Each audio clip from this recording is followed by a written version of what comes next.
सिय राम स्वरूप अगाध अनूप, बिलोचन मीनन को जल है। सिय राम स्वरूप अगाध अनूप, बिलोचन मीनन को जल है। श्रुति राम कथा मुख राम को नाम, हिये पुनि राम ही को थल है। मति राम ही सो गति राम ही सो, रति राम सो राम ही को बल है।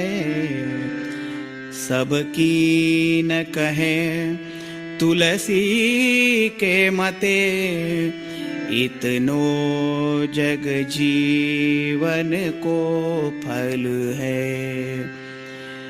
इतनो जग जीवन को फल है। गजबाजी घटा भले भूरी भटा, बनिता सुत भौह तकै सब वैं। धरनी धनु धाम शरीर भलो, सुरलोकहु चाही है सुख स्वयं।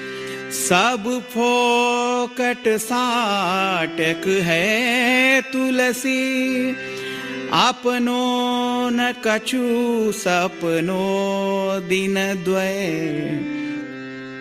जरि जाऊ सो जीवन जानकी नाथ, जिए जग में तुमरो बिनुए।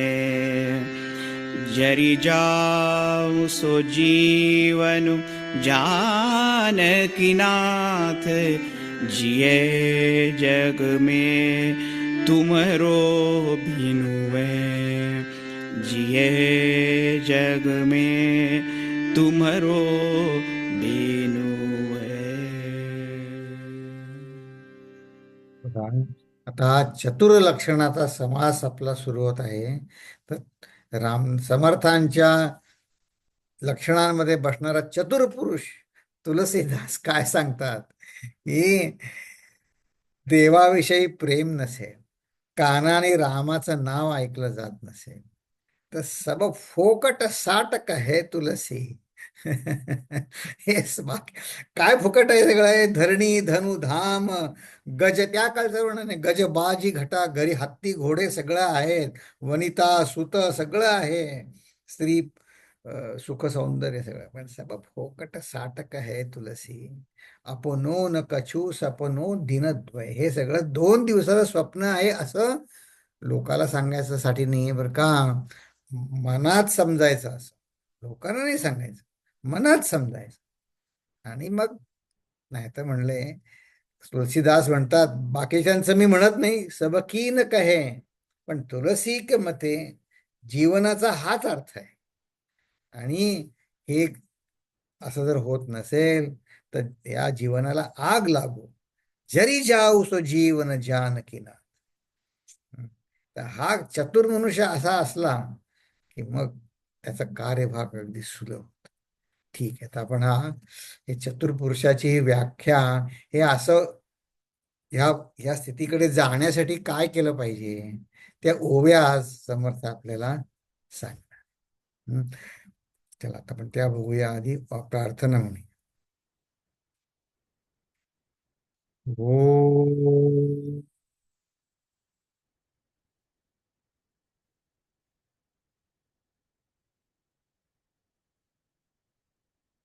ओ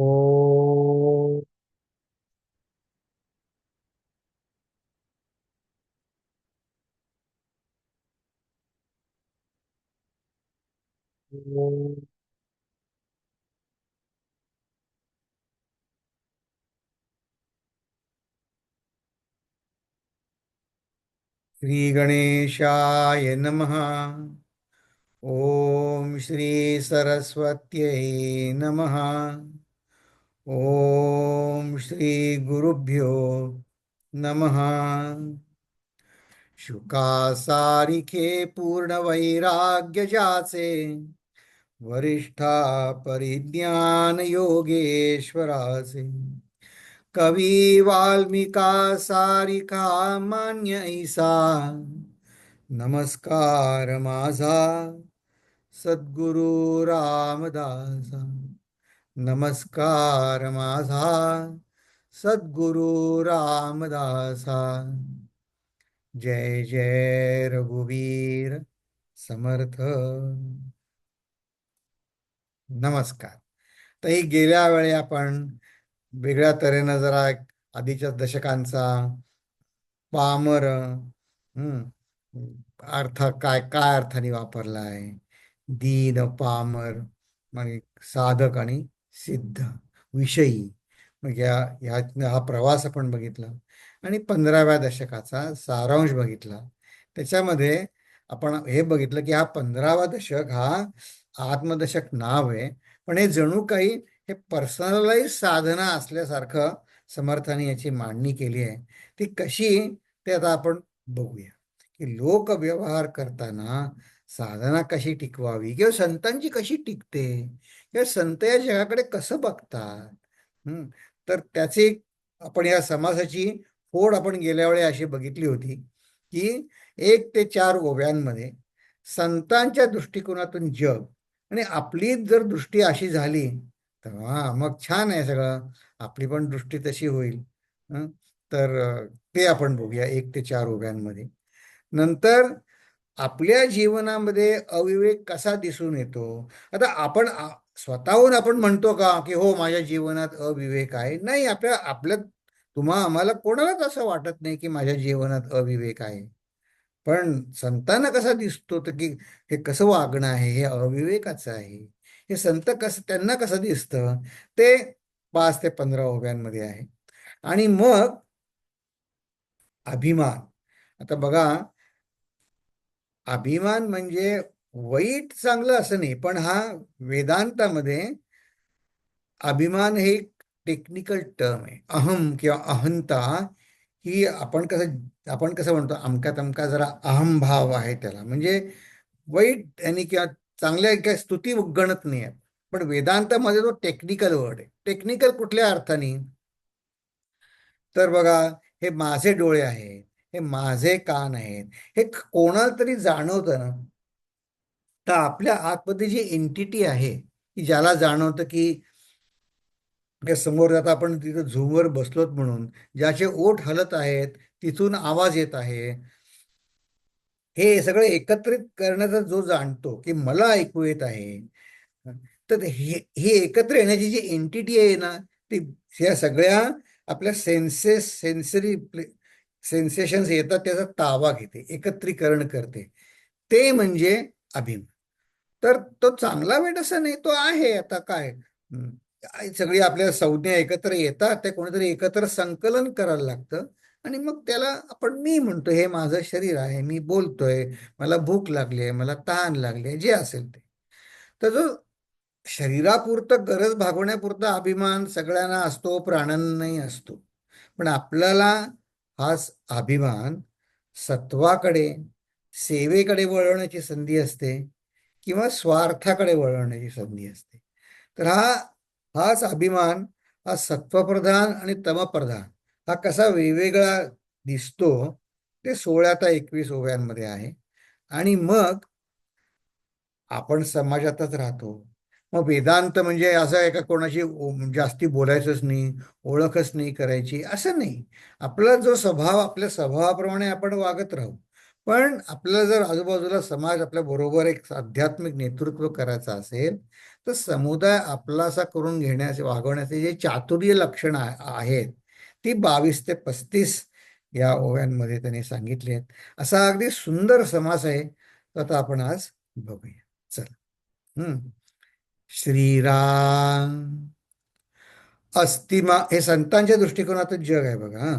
अस्थिमांशांची शरीरे, त्यात राहिजे जीवेश्वरे, नाना विकारी विकारे प्रवीण होईजे. आता पुन्हा हा विकार हा शब्द सुद्धा हा एक टेक्निकल टर्म वेदांतात वापरले. विकार म्हणजे काय? बदल घडणं, याला वेदांतामध्ये विकार म्हणतात.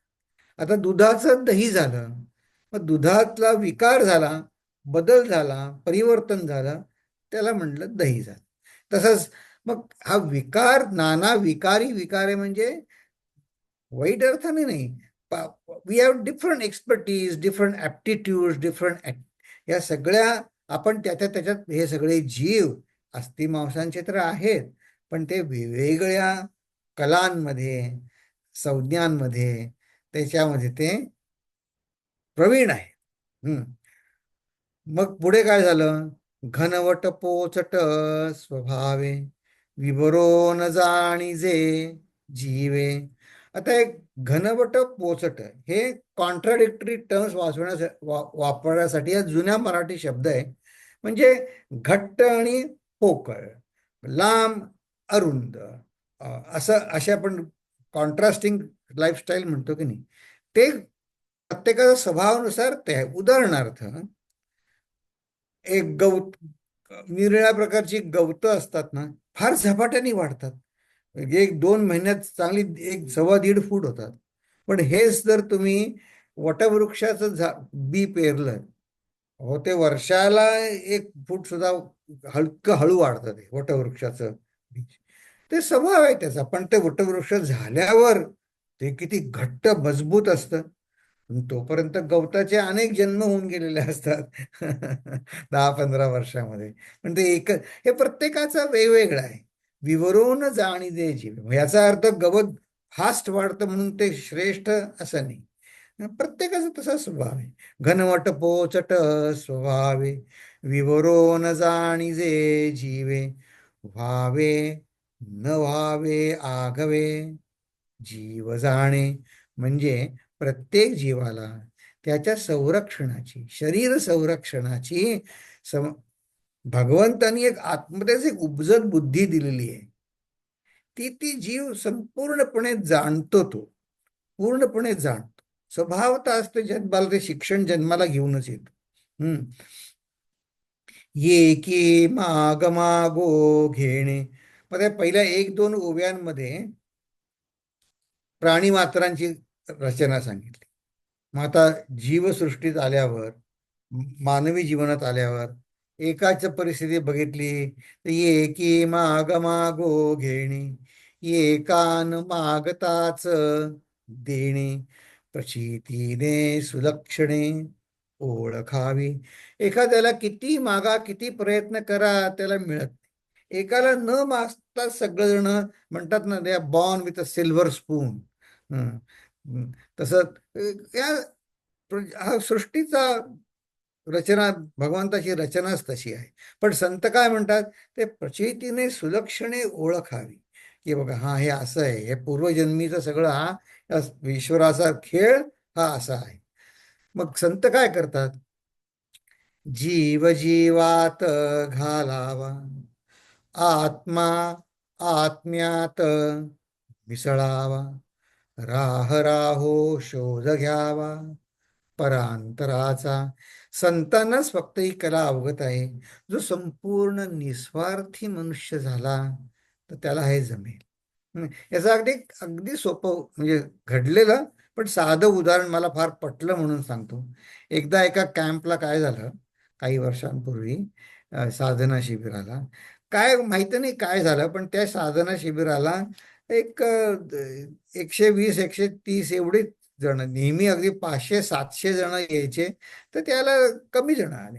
हरकत नाही, गुरुजींनी तेवढ्याच आत्मीयतेने तो कॅम्प घेतला आणि म्हणले काय, की हा आता कमी जण आहेत ना, चला आपण याचा फायदा करून घेऊ. आणि आणि त्यांनी काय केलं, तुमचं म्हणे मेन प्रोफेशन काय आहे? म्हणजे तुम्ही स्पिरिच्युअल साधक तर आहातच, पण तुमचं कोणी गृहिणी आहे, होम मेकर म्हणतात त्याला, किंवा कोणी काय, आता काही त्यांचे युवा आहेत, काही बालक आहेत, काही बालविहार सेवक आहेत, असे त्यांची जरा वेगवेगळे वेगवेगळे गट केले त्यांचे. आणि त्यांच्याबरोबर त्यांनी संवाद साधला. गुरुजी मग शेवटच्या दिवशी सगळ्यांना बोलवलं. आणि वेगळं तेवढ्यासाठी प्रवचन होत चालू होती तेव्हा ते काय म्हणले, मी पहिल्या दिवशी म्हणे काय ज्यांचे बिझनेसेस होते त्या बिझनेस ओनरशी भेटलो, गृहिणींशी भेटलो, विद्यार्थ्यांशी भेटलो, युवकांशी भेटलो. म्हणजे त्यांचे त्यांच्या आयुष्यात त्यांचे मेन रोल वेगवेगळे आहेत त्यांचे, पण प्रत्येकाची एक खंत आहे म्हणले. काय खंत आहे म्हणजे मला कोणी समजून घेत नाहीत लोक असं प्रत्येकाला वाटतं. मला कोणी समजून घेत नाहीत असं प्रत्येकाला वाटतं. म्हणजे त्यांचे रोल निरनिराळे आहेत.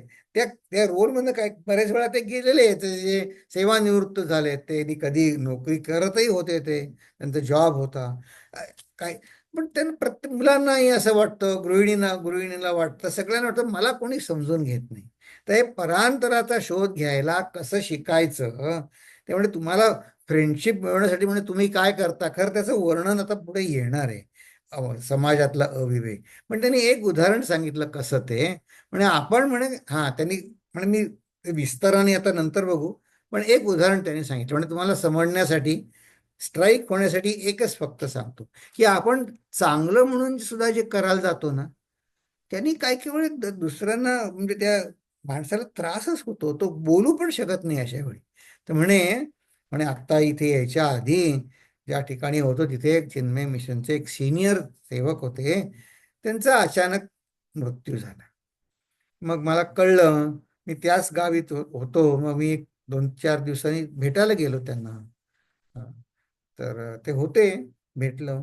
तर म्हणे मी बघितलं सगळं, त्यांना घरामध्ये भेटायला अनेक जण अजून येत होते. 6-7 दिवस झाले होते तरी अजून लोक येत होते भेटायला. ते एकटेच होते घरी. मी त्यांना विचारलं, अहो म्हटलं हे एवढे जण तुमच्याकडे दररोज येतात, तुमचं स्वतःचं जेवण स्वयंपाक खाणं पिणं कोण बघतं? तर ते काय म्हणले, म्हणे एवढे जण येऊन गेले फक्त तुम्हीच असं मला विचारलं. फक्त तुम्हीच मला असं विचारलं की तुम्ही आता एकटे आहात, कसे तुम्ही करता. प्रत्येकानं सांत्वन त्यांच्याकडनं केलं त्यांनी, पण म्हणे तेवढ्या पुरतं ते गेले. म्हणे तुम्हीच मला विचारलं, पहिले पहिले तुम्ही असे. मग म्हणून मी त्यांनी काय केलं, चिन्मय मिशनच्या लोकांना सांगितलं की यांच्याकडे व्यवस्था लावून दिली आहे, तुम्ही हे करा, तुम्ही ते करा, तुम्ही ते करा. म्हणजे नुसते जाऊन भेटून आलं अजिबात न भेटण्यापेक्षा चांगलं. पण म्हणजे एवढी गर्दी त्यांच्याकडे, त्यांना ते सांभाळणं मुश्किल झाली गर्दी. हं. ते एक कळायलाच लागतं की सांत्वन करायला सुद्धा कसं जायचं, काय उद्देशाने जायचं, कसं जायचं. ते ती पण एक कलाच आहे. राहो राह शोध घ्यावा परांतराचा, त्याला कसली गरज आहे ते आधी ओळखायला, याला पूर्ण निस्वार्थी असल्याशिवाय शक्यच नाही ते. त्याशिवाय कसं शक्य. चला आता आपण पुढचे बघू की आपल्या जीवनामध्ये हा अविवेक कसा दिसून येतो. आपण बघा सगळे सज्जन आहोत, आपण कोणी विषयी नाही. आपण कोणी गेल्या गेल्या आठवड्यात बघितल्याप्रमाणे आपण विषयी नाही, पामर नाही, सर्व साधक आहोत. पण तरी आपल्या जीवनात कुठेतरी त्रुटी साधनेमध्ये आपण इम्प्रूव्ह व्हायचा प्रयत्न करतोच की नाही. मग कोणतरी तो दाखवून द्यायला लागतो. म्हणून या ओव्या ह्या सगळ्या आत्मपरीक्षणपर आहेत बरं का. बघा आता हे काही काही त्यांचे दृष्टांत ना जुन्या मराठीतले आहेत. अं, जानवे हे वडकारे झाले, ढिलेपणे हे वड आले. हे काय आहे? जानवं आता सुद्धा सगळे घालतात का नाही मला माहित नाही, कोणी साधक घालत असतील तर. पण ते जर घातलं असेल तर ते स्वच्छ ठेवलं पाहिजे. हा. तर गुरुजी गमतीनं म्हणायचे, त्याचा जानव्याचा उपयोग संध्या कोणी करतात का नाही वगैरे ते तर जाऊच द्या, म्हणे फक्त पाठ खाजवण्यासाठी उपयोग करतात. तसं तसं मुळीच करू नये. हा, स्वच्छ ठेवलं पाहिजे. पण म्हणे त्याचे पदर एकमेकात गुंडाळे जाऊन ते जर गुंता झाला तर ते ढिलेपणा वेडं वाकडं दिसतं ते. तर आता तुम्ही म्हणाल हे अध्यात्मामध्ये हे हे काय हे सांगायला, अध्यात्म कशाला शिकायला पाहिजे. तर नाही, जानवं हे बंधन स्वीकारल्याचं प्रतीक आहे. मुंज म्हणजे काय? मुंज करून आता बघा आपल्या हनुमान चालिसा जे म्हणत असतील त्याच्यामध्ये श्लोक आहे की नाही, हात वज्र और ध्वजा विराजय, कांदे मुंज जनेऊ साजय. हा, कांदे हनुमंताचं वर्णन आहे. मग हनुमंत सुद्धा आधी सुग्रीवाचे सेवक होते, मनापासून करत होते. पण त्यांची सेवा उजळली कधी? ते भगवंताची ते जेव्हा सेवक झाले प्रभू रामचंद्रांचे, तेव्हा त्यांची आध्यात्मिक उन्नती आणखीन वाढत गेली. हम्म. तर हे जाणवं घालणं म्हणजे अध्यात्म मार्गाच्या मर्यादा. आता मी ह्या मर्यादेत राहायचं ठरवलंय. I am willing to change. मी आता ह्या बंधनामध्ये राहून माझा उद्धार करण्यासाठी मी हे बंधन स्वीकारले. आपल्याला संतांना बंधन हे करा हे करू नका असं सांगून संतांना आपल्याला अडचणीत टाकायचं नसतं. पण आपली प्रगती चांगली व्हावी यासाठी हे बंधनाचं प्रतीक आहे. ते म्हणले ते जानवं ढिलं पडलं म्हणजे कसंही चाललंय अस्ताव्यस्त, कधी काही केलंय. त्याच्यावर आठवण झाली. 3-4 वर्षापूर्वी जेव्हा आम्ही पवईला होतो तेव्हा आता अमेरिकेतून लोक येतात. मग तिथे मुंज होते करतात जून जुलै महिन्यामध्ये. मग तो असाच एक 9-10 वर्षाचा मुलगा आणि त्याची फॅमिली आली होती. मग ते मुंज झाल्यानंतर ते घेरा वगैरे केला होता सगळा. ते गुरुजींना भेटायला आले. गुरुजी गेले आतमध्ये. त्यांनी त्याला एक छोटी जपाची माळ आणून दिली आणि त्याला सांगितलं, बघ आता तुझी मुंज झाली आहे, अमेरिकेला जाशील परत किंवा दररोज सकाळी आंघोळ करून या माळेवर, छोट्या माळेवरती गायत्री मंत्राचा गुरुजींनी तुझ्या मुंज लावली. त्या गुरुजींनी तुला किती वेळा जप करायला सांगितलाय, तेवढ्या वेळा सकाळी दररोज आंघोळ झाल्यावर करायचा. तो मुलगा काय म्हणला, पण मी सकाळी आंघोळ करतच नाही. आता आहे काही जण अमेरिकेमध्ये संध्याकाळी आंघोळ करतात. आता ठीक आहे म्हणे, तुझी आई सांगेल तुला कधी जॉब करायचा, ते काही जास्त बोलले नाही. पण हे ढिले पण आलेलं आहे. हं. तुम्हाला ऐकून सुद्धा खोटं वाटेल पण हे खरंच घडलेलं उदाहरण सांगतो. छोटी, किती, 4 वर्षाची सुद्धा मुलगी नाही. हम्म. तिला काहीतरी बोलताना काही चॉकलेट खाल्लं वगैरे, म्हटलं दात घास, ब्रश युअर टीथ. म्हणजे I don't brush my teeth. म्हटलं असं. तिची आई भेटली थोड्या वेळानी. मी मनाने नाही सांगत आहे बरं. हे हे समाज किती बदलला आहे. तर आई म्हणली, हो म्हणे, ते वेळ नसतो सकाळी उठल्या उठल्या, नाहीतरी म्हणे आता हे तिचे दात पडणारच आहेत ना, नंतर घासू. मी मी काही बोललो नाही, गप्प बसलो मी. नाहीतरी म्हणे आता हे 6-7 वर्षात, 2 वर्षात पडतीलच सगळे दात, मग ते कुठे उगाच घासा. म्हणून ते ते नवीन चांगले परमनंट दात आले तर घास. तर मी काही बोलत नाही. आपण आपल्या या ओळीचा अर्थ बघू. हे इथलं अमेरिकेतच सांगतोय. वॉशिंग्टन मधलंच प्रकरण आहे हे. जानवे हे वडकारे झाले, ढिलेपणे हे वड आले, नेमस्तपणे. नेमस्तपणे आता बंधनात राहील, नेमस्तपणे शोभले दृष्टीपणे. म्हणजे आपण आपल्या स्वतःला आतून तर श्रेष्ठ होतोच, पण जनसामान्यापुढे सुद्धा आपण आदर्श ठरतो. नेमस्तपणे म्हणजे त्या नियमात राहून शोभले, नक्की, गॅरंटीड दृष्टीपुढे. जसं ही बाहेरची वर्तणूक, तसं तैसेची हे मनास मन, विवेके जावे मिळून, ढिलेपणे अनुमान होत आहे. ढिलेपणे म्हणजे काही विचारच करायचं नाही, वाटेल तसं वागायचं. त्यामुळे विवेकाने विचार करून मनाने आपल्याला तैसेची हे मनास म्हणा. इथे मन, मन शब्द, मन आणि बुद्धी असं आपण जे वेगवेगळे म्हणतो, हे दोन्ही यांनी वापरलेलं आहे. हे मनास म्हण, असं जसं उद्धरेत आत्मनात्मानम, जसं आत्मा आत्मा 2 वेळा वापरलं आहे, तसं हे तैसेची हे मनास मन. म्हणजे आपल्याला सुद्धा एक हायर माइंड असतं, लोअर माइंड असतं. एका मनाला वाटतं नाही नेहमी दररोज साधना केली पाहिजे, एक माळ तरी जप केला पाहिजे. दुसरं मन म्हणतं जाऊ दे आता, आज कंटाळा आला, नाहीतरी आता 11 वाजले, 1 तासाने दुसरा दिवस सुरूच होईल आहे. तर तर मग ते उद्याच करतो.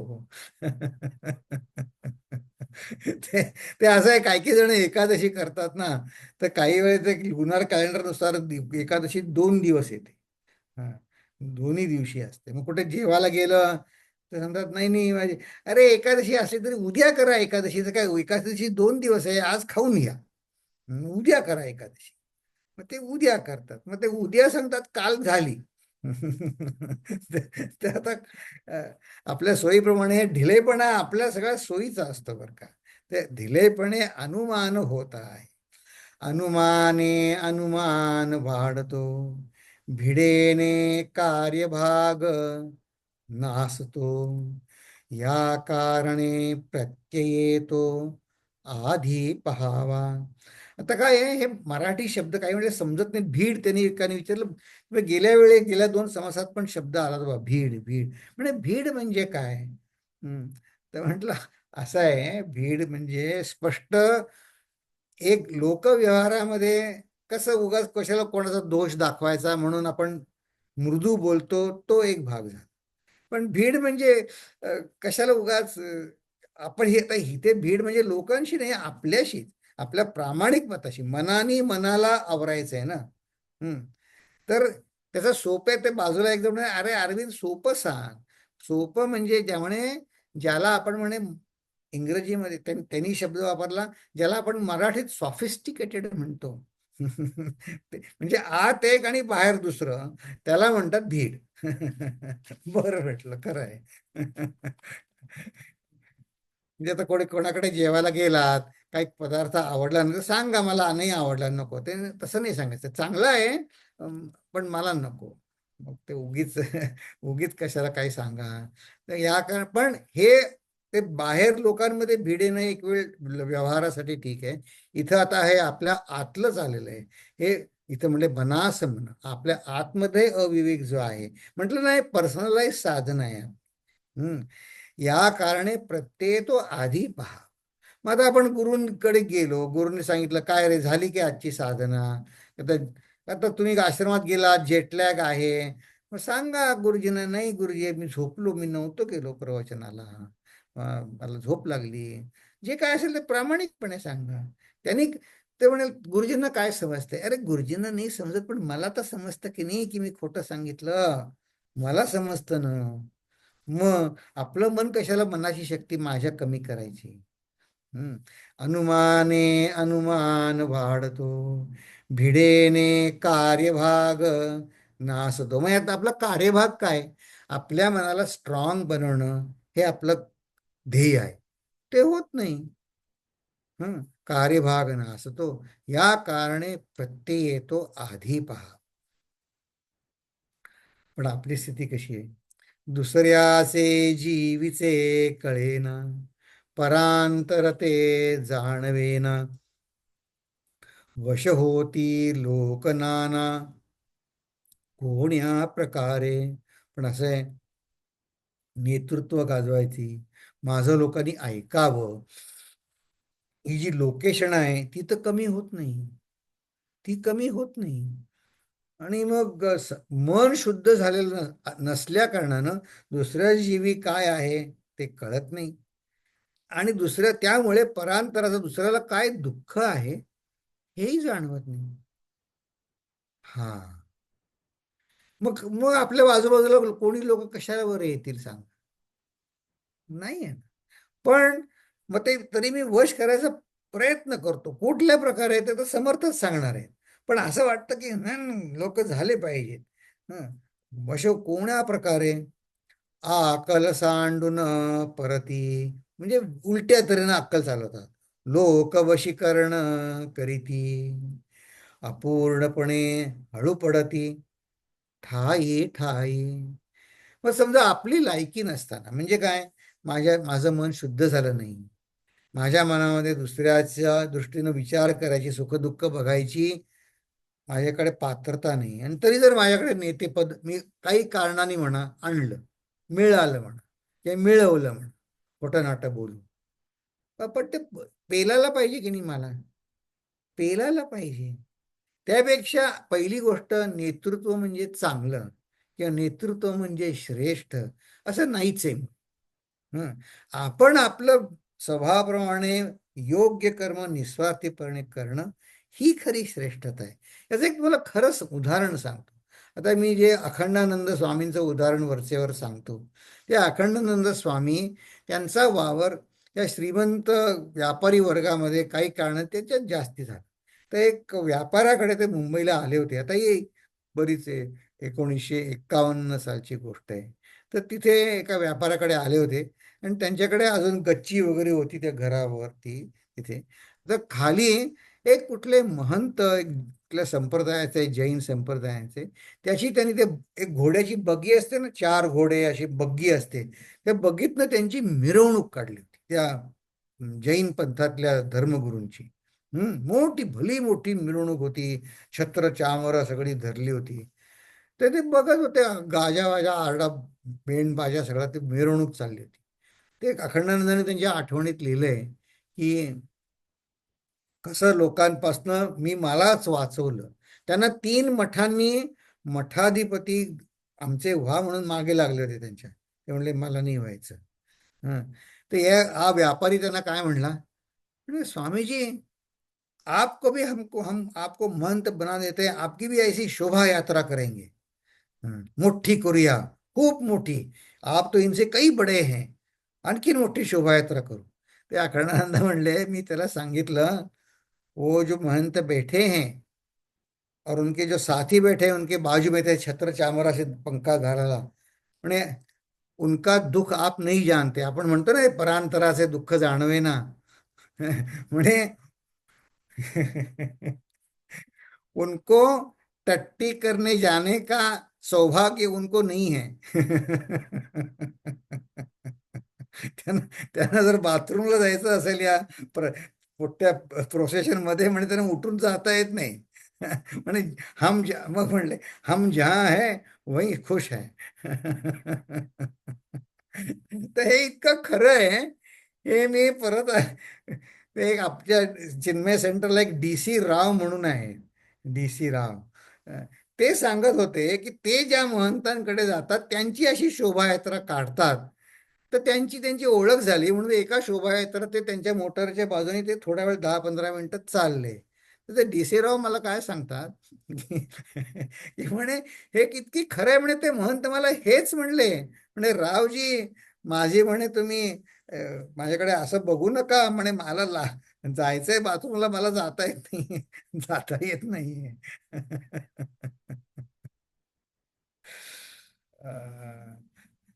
ते असं आहे, आपली लायकी शिवाय मोठेपण आलं ते आपल्याला सोसवत नाही, आपल्याला येतलं लोक विचारत पण नाही, ते आपलं भाग्य आहे. चांगलं आहे. पण ते हव्यासापोटी काहीतरी वेडं वाकड खोटं नाटक काहीतरी करून उगाच लोकांचं नेतेपण मिळवलं. ते आता समर्थांना नेते पण करू नका असं समर्थांचं म्हणणं नाही. किंबहुना नेता कसं व्हायचं याच्या ओव्या पुढे ह्याच समासात आहेत, पुढे का पुढच्या समासात आहेत, ह्या आहेत की नेते कसं व्हायचं ते. पण आधी आपण मनाने शुद्ध व्हा. त्याचं एक रामकृष्ण परमहंस इतकं सुंदर उदाहरण द्यायचे की म्हणले, त्यांचं खेडेगावात बालपण गेलं, तशी अनेक मंदिरं तिथे होती. पण एक आमच्या गावाच्या बाजूला मंदिर होतं, ओसाड पडलेलं होतं. तिथे म्हणे आम्हाला संध्याकाळी जायची भीती वाटायची, कारण त्याच्यामध्ये घुबडं आणि वटवाघळ होती तिथे आतमध्ये खूप.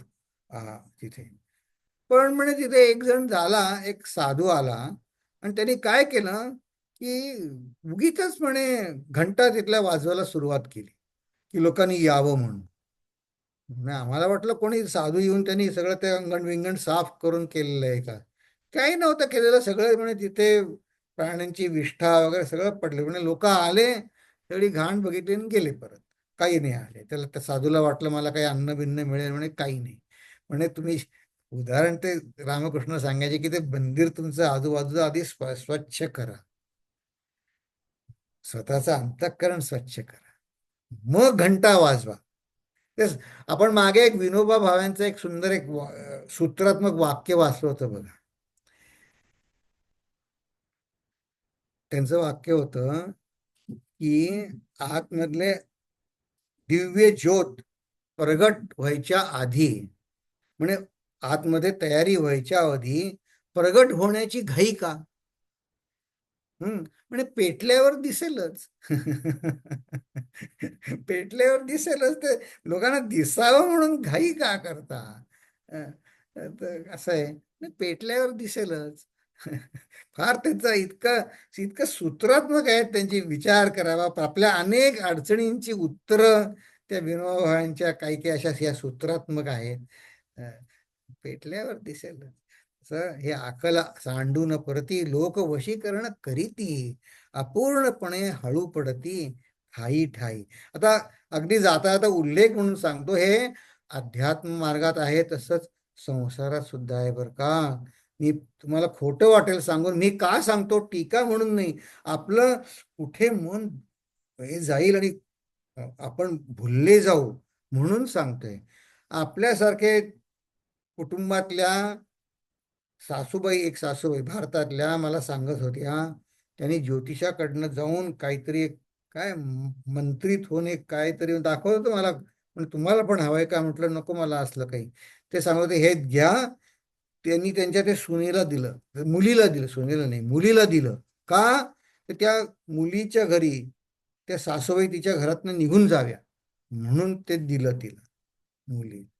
अरे बाप, ते म्हटलं हे असं कोणी देऊ शकतं असं काही? अं, विश्वास मला ते, म्हटलं ठेवा म्हटलं तुमच्यापाशी, दुसऱ्या कोणाला द्या, मला काही जरूर नाही मला त्याची.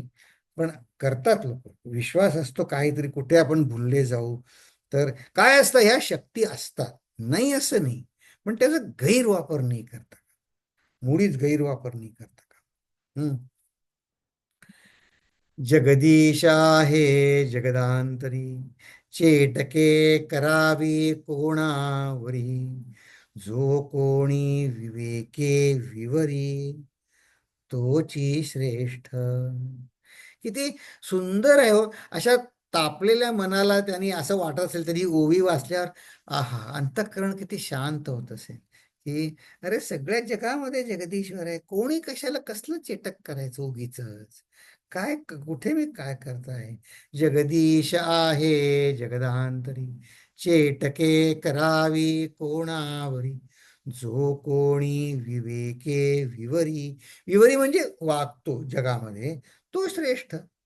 मग त्यात लोकांनी सन्मान द्यावा तर लोक बघतील ना, लोकांना कोणाला सन्मान द्यायचं ते देतील. मी माझ्या विवेकाने अ, नीट वागलं पाहिजे. श्रेष्ठ कार्ये करी श्रेष्ठ, कृत्रिम करी तो कनिष्ठ, कर्मानुसार प्राणी नष्ट, अथवा भले. कर्मानुसार आहे, लोक काय म्हणतात त्याच्यावर नाही. हम्म राजे जाती राजपंथी, चोर जाती चोरपंथी, वेडे ठके अल्पस्वार्थे, मूर्खपणे.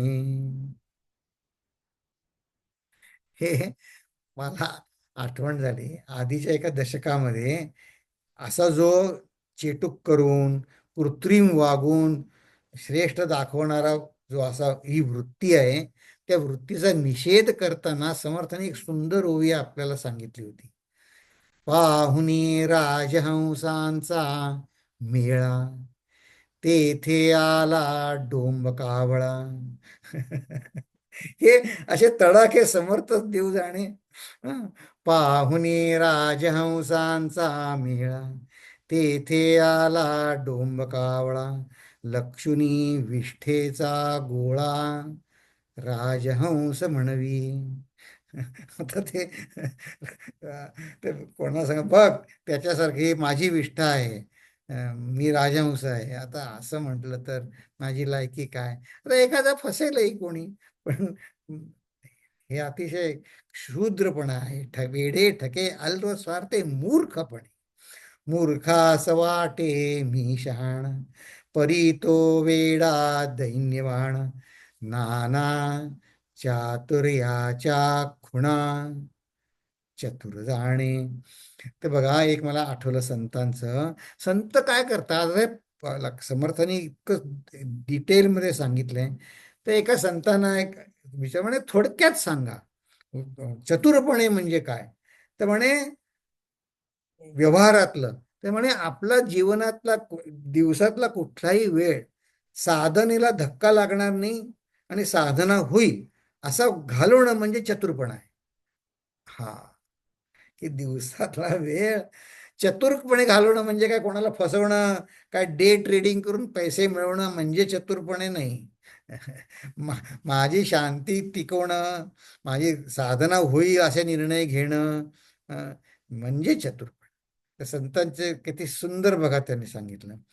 जो जगदांतरे मिळाला, तो जगदांतरीच झाला.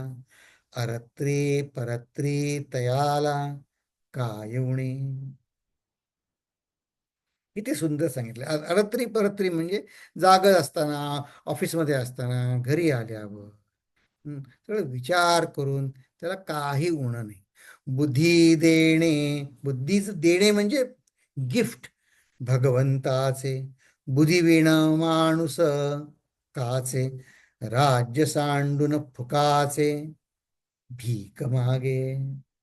आपली बुद्धी आहे, स्वार्थ आपल्याला, भारार्थ म्हणजे साधना कशी करायची हे मला निवड करायचं स्वातंत्र्य मला आहे. ते सोडून मी उगीच दुसरीकडे निर्णय घेणं, याला समर्थ भीक मागणं म्हणतात. मग आता हे आपला अंगातला आपलाच अभिमान सत्वप्रधान आहे का तमप्रधान आहे, हा थोडा गंभीर विषय आहे. तो आपण असं करू, तो आपण पुढच्या वेळी बघू. फक्त आपल्या आयुष्यातला अविवेक कसा दिसतो हे मला एक आठवण झाली तेजमानंदांची, रोजच्या जीवनातलं उदाहरण म्हणून मी सांगतो, की कळायसाठी, की आपण मुद्दामून कोणी आपण अविवेकाने वागू का हो? शक्यच नाही, नाही वागत. पण त्यांनी ते संतांनी जाणीव करून द्यायला लागते, अरे आहे आता तो असं वागलास ना, हे अविवेकी आहे, हे बरोबर नाही. ते असं एवढं स्पष्टपणे नाही सांगत ते, पण ते मृदूपणे सांगतात. त्याचं एक उदाहरण तुम्हाला सांगतो, की एका ठिकाणी गुरुजींचा ज्ञानयज्ञ चालू होता. आणि मग आता ते वृद्ध लोकांना येऊन बसण्यासाठी मग ते वेगळी त्यांचं काय इझी ॲक्सेस अशा जागा राखीव ठेवल्या होत्या. भारतातलं उदाहरण आहे, तिथे ठेवल्या होत्या. आणि एक त्याने एक तरुण मुलगी आजोबांना ते घेऊन यायची. मग गुरुजी जिथे उतरले होते तिथे एक दिवस हे आजोबा त्या गुरुजींना म्हणले मला भेटायचंय, म्हणून भिक्षा द्यायला गुरुजींकडे आले. तेव्हा ती मुलगी आली. ती मुलगी पण आली. त्या आजोबांनी ओळख काय करून दिली, म्हणे हिच्यामुळे मला सत्संग मिळतोय बरं का तुमचा दररोज. हं. तर ती म्हणली हो म्हणे, पण ती मुलगी स्पष्ट वक्ती होती. ती म्हणली स्वामीजी मी काही तुमच्या प्रवचनाला थांबत नाही, मला काम असतं, मी त्यांना आजोबांना सोडते इथे आणि मग त्यांना घ्यायला येते. ते म्हणले ते ठीक आहे तुझं तू कर, ते काय डॉक्टरचं काय करत होती जे असेल ते. हम्म. मग ते निघताना ते थांबली होती, मग त्या जे भेटायला आले ते लोकांना सगळं थांबली होती. तर तिथल्या ज्या काकी मावशी ज्या सगळ्या होत्या, त्या गुरुजींना तिला प्रसाद दिला. तर त्यांनी गुरुजींना काय म्हणलं, गुरुजी हिला चांगला आशीर्वाद द्या की चांगला नवरा मिळेल असं. तर गुरुजी हसले, म्हणे मी तिला आशीर्वाद देणारच होतो, काय नाही झालं. तर ते ते गेल्यानंतर त्याचे असं आहे, सत्संग संतांचं कुठलंही वाक्य काय म्हणतात निरर्थक नसतं. तर ते म्हणले तुम्ही असं का म्हणलात, मी तो आशीर्वाद मी तिला आशीर्वाद देणारच होतो, पण असं का म्हणलात. नाही म्हणे गुरुजी म्हणले, ते गेले होते बरं का, नुसतं एखाद दोनच जण उरले होते त्यांच्याबरोबर. गुरुजी म्हणतात नाही म्हणे मी तुला आशीर्वाद असा देणार होतो की तुझी बुद्धी सात्विक होऊ दे, तुझं लक्ष भगवंताकडे लागू दे, असा मी तिला आशीर्वाद देणार होतो. नवरा तर म्हणे तिला प्रारब्धाने जो मिळायचा तो मिळणारच आहे. तिचा पुरुषार्थ कशात आहे, आपली बुद्धी सात्विक करणं तो पुरुषार्थ आहे. आणि त्याच्यासाठी संतांच्या आशीर्वादाची जरूर असते. बघा त्यांचं कसं म्हणे, तिला आणि आपणच संतांना सांगायचं तिला असा आशीर्वाद द्या, म्हणजे त्यांना समजत नाही असं म्हणल्यासारखं आहे की नाही हो. की आता ते असं म्हणत नाही, अं, पण असं आहे, हे संतांचं शिकवणूक फार गोड असते. ते एक जण म्हणायचे, स्वामी तुम्ही आम्हाला आमची चूक करेक्ट करता, तो रट्टा मारता, पण म्हणे तो रट्टा खावासा वाटतो, असं ते गुरुजींना म्हणले. पण म्हणे तो रट्टा खावासा वाटतो. तर हो, आता ठीक आहे म्हणले, शिका म्हणले. तर आता आपण इथे थांबवू. मग आपल्याला काही चर्चा करायची असेल तर प्रश्न, कसं आज 2-5 मिनिटं आहेत आपल्याला. ओम पूर्णमद पूर्णमिदं पूर्णात् पूर्णमुदच्यते पूर्णस्य पूर्णमादाय पूर्णमेवावशिष्यते. ओम शांती शांती शांतिः. हरिः ओम. श्री गुरुभ्यो नमः. हरिः ओम.